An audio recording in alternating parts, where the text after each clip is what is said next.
YCP నాయకులు తనపై దాడి చేసినప్పటికీ తాము చేయట్లేదని చెప్పడం విడ్డూరంగా ఉందని చంద్రగిరి టీడీపీ ఎమ్మెల్యే అభ్యర్థి పులివర్తి నాని అన్నారు. ఏపీలో పోలింగ్ తర్వాత జరిగిన హింసాత్మక ఘటనలపై దర్యాప్తు చేపట్టడానికి ఈసీ ప్రత్యేకంగా సిట్ను ఏర్పాటు చేసింది. ఈ టీం ఆదివారం తిరుపతికి వచ్చింది. పులివర్తి నానిపై జరిగిన ఘటనలపై వివరాలు సేకరించింది. అనంతరం రాత్రి 9 గంటలకు పులివర్తి నానిని యూనివర్సిటీ పోలీస్ స్టేషన్లో విచారించారు. ఈ సందర్భంగా ఆయన వీల్ చైర్లోనే విచారణకు హాజరయ్యారు. దాడిలో తనకు తగిలిన గాయాలను విచారణ సమయంలో పోలీసులకు నాని చూపించారు. కార్లకు అమర్చిన సీసీటీవీ ఫుటేజ్, ఇతర ఆధారాలను సిట్ అధికారులకు అందజేశారు. అలా దాదాపు సుమారు 2 గంటల పాటు ఈ విచారణ సాగింది.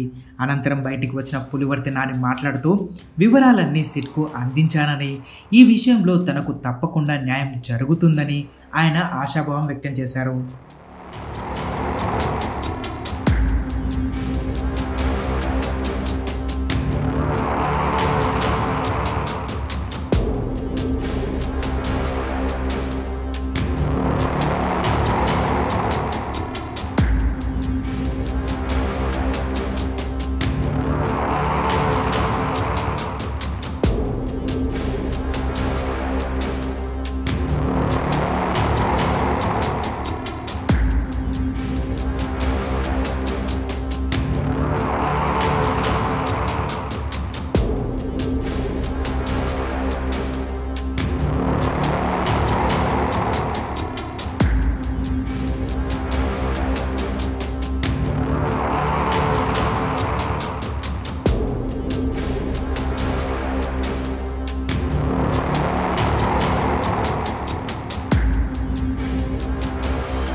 Thank you.